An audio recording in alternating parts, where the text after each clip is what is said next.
안녕하세요. 한국어 말하기 교육론을 강의하게 된 공유정이라고 합니다. 반갑습니다. 이제 말하기 교육론 강의를 시작하도록 하겠습니다. 자, 이번에는 이제 이 말하기 교육이 언어교수법에서 다양한 언어교수법들이 있죠. 그 언어교수법에서 이제 말하기는 어떻게 이루어져 왔는지, 말하기 교육이 어떻게 되어 왔는지 이런 것들을 같이 보도록 하겠습니다. 자, 문법 번역식 교수법에서 말하기는 어떤 역할을 했는지 또는 어떻게 수업이 이루어졌는지 한번 보도록 하겠습니다. 문법 번역식 교수법에서의 말하기 수업은요. 어휘 그리고 문법을 먼저 한 후에 이걸 번역하는 걸로 말하기 수업이 이루어졌다라는 거예요. 그러니까 새로운 어휘나 문법들이 거기에 나온다라고 하면 어휘하고 문법을 먼저 학습하게 한 다음에 이것들을 이제 번역해 보게 하는 이런 것들로 그냥 말하기가 이루어졌다라는 거예요. 이게 사실은 실제적으로 실생활에서 아니면 실제로 말하는 그런 상황들은 아닌 거잖아요. 그래서 이 문법 번역식 교수법에서의 말하기는 실제적인 말하기 능력을 발전시키는 데는 굉장히 많이 부족했다. 그냥 선생님들께서도 이 수업 방식을 들어보시면 말하기 하기는 뭐 유창한 발화를 해서 말하기를 하고 그 능력을 향상시키기에는 좀 부족하다라는 것도 느껴지시죠. 네, 그래서 문법 교수법에서는 그냥 문법을 이제 이해하고 알았다라고 하면 이걸 그냥 알고 번역만 했지 이걸 사용해서 실제로 발화를 하는 데까지는 좀 이어주는 데는 부족함이 있었다라고 하는 거예요. 그래서 뭔가 이 문법을 이해했지만 실제 상황에서 뭔가 주고받는 담화 이런 능력으로는 발전되지 않는다는 점에서 이 문법 번역식 교수법에서의 말하기는 점차 좀 위축이 되었다라고 이해를 하시면 될 것 같습니다. 그렇다면 이제 다음으로 직접 교수법과 말하기인데요. 직접 교수법에서의 말하기 수업 방식은요.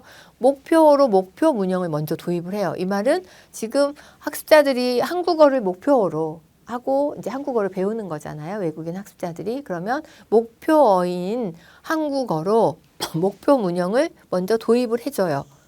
그런 다음에 실제처럼 반복해서 연습을 시켜주는 거예요. 그런 다음에 거기서 문법 규칙을 이제 귀납적으로 이제 설명을 해주는 거죠. 그런 다음에 다시 또 연습을 시켜줘요. 이건 뭐예요? 교사가 목표 문형을 도입하고 실제처럼 반복 연습할 수 있도록 또 제시를 해주고 그런 다음에 여기서 문법 규칙은 이런 거다라고 설명을 한 다음에 다시 연습을 시켰단 말이에요. 그렇다면 이건 말하기인데 교사가 굉장히 수업을 물론 이제 교사가 수업을 이끄는 주체이긴 하지만 교사의 주도적인 수업이 된다라는 거예요. 이게 교사가 만든 것들을 반복을 연습을 시켰다는 거기 때문에 실제로 대화의 상대로서의 말하기 연습이 이루어지지 않았다라는 거예요. 그러니까 교사가 대화를 할 수 있게 해줬지만 그건 그냥 연습일 뿐이지 실제 상황처럼 대화의 상대로서 대화자들로서의 역할이 아니었다라는 거죠. 그래서 뭔가 이 수업을 위한 이 교수 학습 과정에서 상대의 역할을 하는데 그쳤다. 이 말은 실생활과 그렇게 연결되어지지 않았다. 이것도 역시 직접 교수법에서의 말하기 교육은 말하기 능력을 키워주는 데는 좀 부족함이 있었다라고 이해를 하시면 될 것 같습니다. 자, 그리고 이제 청각구두식 교수법과 말하기인데요. 청각구두식 교수법은요, 뭔가 배우고 있는 이 목표를 자동적으로 습득하는 것을 이제 목표로 했다라는 거예요. 이건 누가 뭐 가르쳐주고 이런 게 아니라 자연적으로 습득하는 것이다, 라고 했고, 여기서 수업 방식은 뭔가 이제 짜여진 패턴 대화, 가와 나, 뭔가 대화 상황들 이런 것들을 주고 이걸 따라하게 하고 바로 이제 대화가 이제 이렇게 만들어진 대화겠죠. 패턴 대화를 쭉 따라하게 한 다음에 이거를 이제 교사가 예를 들어서 가 역할을 해요. 그럼 학습자가 왜냐하면 따라하기 했기 때문에 학습자가 응답을 하게 하는 이 과정을 계속 반복해서 수업을 했다라는 거예요. 왜냐하면 그냥 이제 습득하는 대화를 주고 목표로 된 대화, 패턴 대화를 주고 계속 반복해서 연습했기 때문에. 그런데 이건 어때요? 준 것들을 뭔가 외우거나 이러기만 했지 뭔가 유창하게 대화하게 하거나 뭔가 대화의 맥락을 파악하기에는 부족했다라는 거죠. 그래서 유창성 부족했지만 그래도 대화 상황을 계속 연습했기 때문에 유창성에는 뭐 기여 할 수 있으나 뭔가 맥락화 능력이 떨어질 수 있다라는 거예요. 대화문을 계속 연습하게 해서 묻고 물어보면 학습자들이 답하게 하고 이런 것들 연습을 통해서 뭔가 유창하게 말할 수 있게는 됐어요. 하지만 전체 맥락을 뭔가 파악하거나 그 맥락에 맞게 대화를 이끌어가는 그런 능력은 떨어졌다라고 이해를 하시면 될 것 같습니다. 자, 자연적 접근법과 말하기인데요. 자연적 접근법에서의 수업 방식은요. 뭔가 이해 가능한 듣기. 그러니까 학습자들이 이제 들었을 때 듣기 자료를 입력을 했을 때 이해할 수 있는 그런 듣기를 입력을 이제 해줘요. 제공을 해줘요. 학생들에게 듣게 한다라는 거죠. 그런 다음에 왜냐하면 이해 가능한 듣기이기 때문에 들은 다음에는 학습자들은 뭔가 이 정도는 발화를 할 수 있겠죠. 그러니까 말을 할 수 있어요. 그런 다음에 조금 한 단계 높은 자료를 제시해줘요. 그러면 학습자들은 이해 가능한 걸 들었기 때문에 조금 어려운 자료를 제시해주면 자연스럽게 그 언어를 습득할 수 있을 것이다 라고 하면서 수업을 그렇게 이런 수업 방법을 이제 이용해서 수업을 했다라는 거죠. 그래서 여기 보면 듣기를 먼저 입력해요. 그런 다음에 초기 발화를 산출하게 해요. 왜냐하면 이건 이해 가능한 듣기였기 때문에. 그런 다음에 다시 조금 더 어려운 자료를 제시해 주면서 발화를 출연할 수 있게 이런 단계를 거쳐서 수업을 했다라고 이제 생각을 하시면 될 것 같고요. 근데 여기에 단점은 정확성이 떨어져요. 왜냐하면 학습자들이 듣고 좀 어려운 걸 이제 제시해주고 거기서 자연적으로 발화를 할 수 있게 했기 때문에 뭔가 정확성은 떨어진다라고 이해를 하시면 될 것 같고, 그리고 이제 학습자들이 자연적으로 발화를 해야 되는 거잖아요. 그래서 발화가 지연될 가능성도 있었다라는 거예요. 그래서 뭔가 그런 다음에 보니까 이해 가능한 듣기를 입력을 해줘야 되는데 이 듣기 가능한 입력의 수준이 어떤 수준인지 이거 기준을 정하기가 굉장히 불명확했다라는 거죠. 왜냐하면은 학습자들 뭐 다양한 학습자들이 있는 거잖아요. 그렇기 때문에 여기서 이해 가능한 입력의 수준이 불명확했다. 결국은 자연적인 접근법과 말하기는 이것 역시 그렇게 말하기 능력을 뭔가 통합적으로 향상시키기에는 이것도 좀 부족했다라고 이해를 하시면 될 것 같습니다. 그 다음으로 나온 게 의사소통 교수법과 말하기인데요. 수업 방식은 의사소통, 뭔가 의사소통 뭐예요? 주고받는 거죠. 이런 활동을 통해서 실제적인 의사소통을 할 수 있도록 해줬다라는 거예요.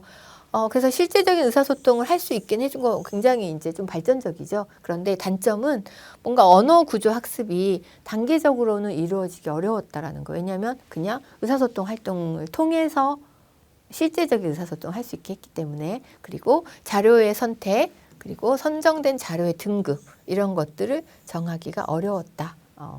이런 단점이 있었다라고 이해를 하시면 될 것 같습니다. 자, 수업 방식은 여기서 과제 중심 교수법과 말하기에서 수업 방식이에요.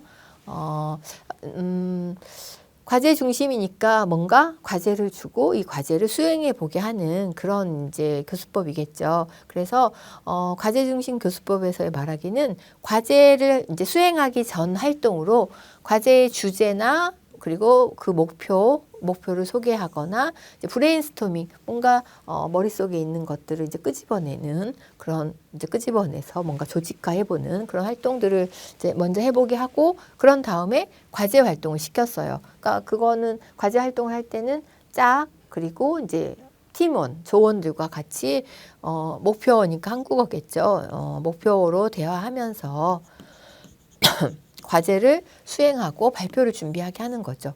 그러니까 과제 전 활동 그리고 과제 활동하고 이게 끝이 아니라 과제를 수행한 후에는 과제 후 활동을 할 수 있도록 이렇게 수업 방식을 만들었다라는 거죠. 그래서 이제 학습자들은 발표를 하거나 아니면 다른 학습자가 하는 발표를 듣거나 이러면서 과제를 이제 뭐 조원들 또는 뭐 짝과 함께 했던 것들을 서로 비교해 볼 수 있는 그런 기회도 가질 수 있게 수업을 구성했다라고 이해를 하시면 될 것 같습니다. 근데 여기도 이제 단점이 있어요.